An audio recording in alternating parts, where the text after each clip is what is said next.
Hello, beautiful soul. My name is Becky Shapiro. I am a psychic healing coach and a soul compass. I guide women on their spiritual path, helping them to connect to their intuition and navigate their healing journey. Before we get started with today's message, let's get you out of your head.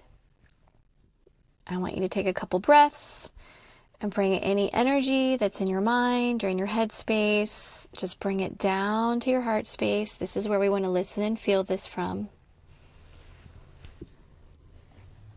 You might even close your eyes if that feels good. All right. So recently, I had a very jam-packed week. I took part in a paid program that required a lot of time online and gave a lot of homework to do.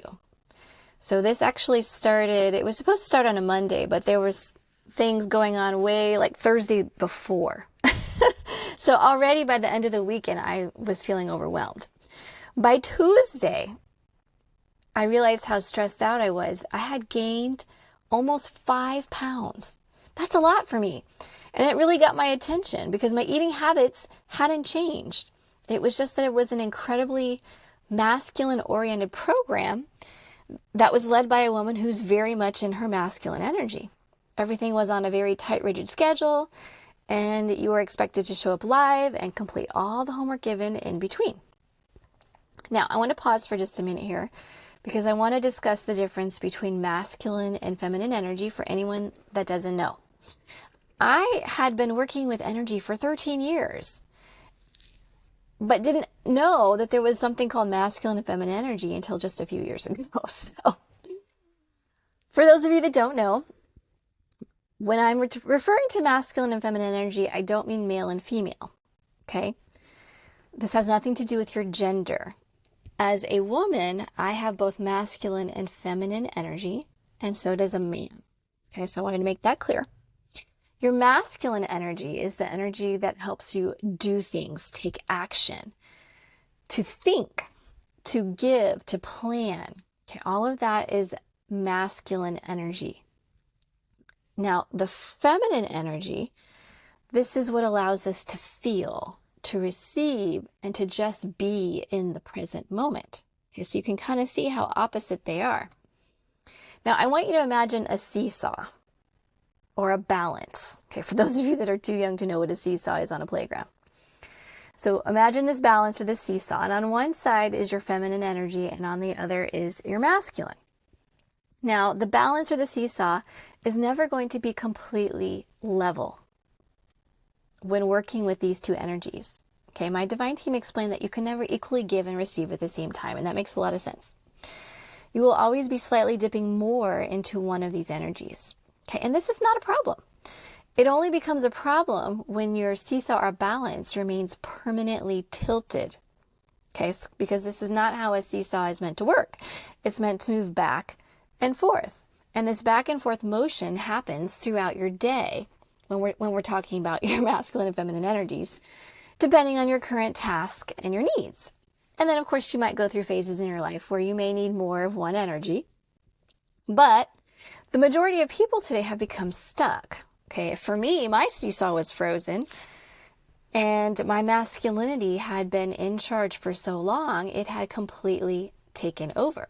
And when our masculine is in charge all the time, which is the case for most people today, because this is a very masculine-oriented world that we're in, it keeps us in fight or flight.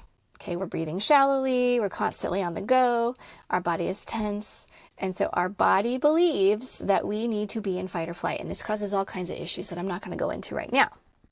But I needed you to know the difference between masculine and feminine. So let's get back to my story. So after noticing this 5 extra pounds that I had gained from being forced to be too much in my masculine energy, I knew I needed to make a shift.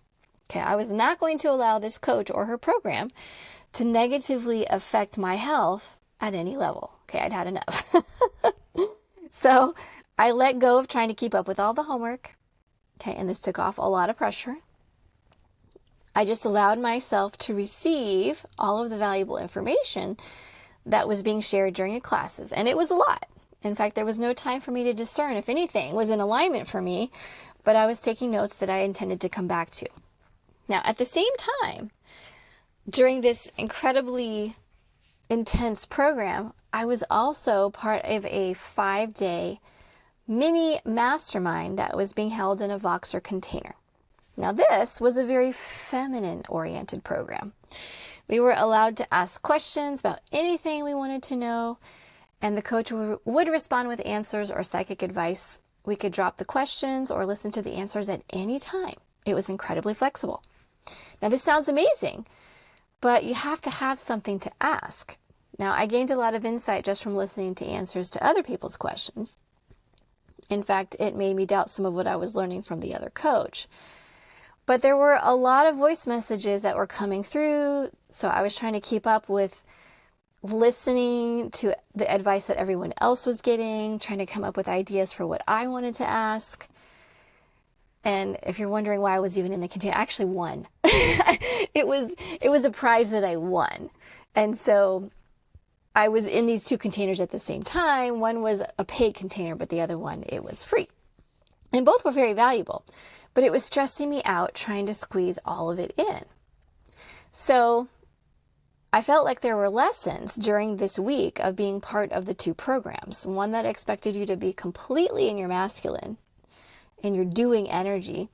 And the other one was very much in, your feminine receiving energy. You needed to receive a lot. So once I let go of trying to keep up with the doing and focus more on the receiving, my overwhelm dissolved. Okay, several pounds dropped right back off. Because when we're always in fight or flight, that masculine energy, it slows down our metabolism, in case you didn't know. It reminded me how much I did not want to be in my masculine energy all day. I actually gave up a teaching career during the pandemic. And I realized later on how much being a teacher keeps you in your masculine every second of the day. And so not only that, being that teacher, but also being in these programs this week, it left very little time for spending with my family. In fact, I was up till after midnight some nights trying to keep up. So I even lost out on some sleep. But I did learn a lot. And I know I was meant to be in both programs at the same time to experience this disharmony. So that is what I now teach, is how to harmonize this masculine and feminine energy to allow you to be in more of a flow state through your day. So for those of you that are interested in learning more about masculine and feminine energy, how to connect to it, or how to connect to, heal with, and work with your feminine side, I do have a class now available called The Trusted Feminine, Divinely Guided, that was channeled through Goddess Isis. And upon purchasing, you can also upgrade to work with me one-to-one for 3 weeks inside of Voxer. I also offer an online spiritual compass program that teaches you how to connect, work with your energy, how to do the inner healing, and how to make aligned choices. I have multiple published books that document everything I go through on my spiritual path. You can find them on Amazon or my website. You can connect with me on social media. Join my free Facebook group for those wanting to connect to themselves and their intuition. Or feel free to contact me if you are interested in a one-to-one session with me. From my heart and soul to yours, blessings.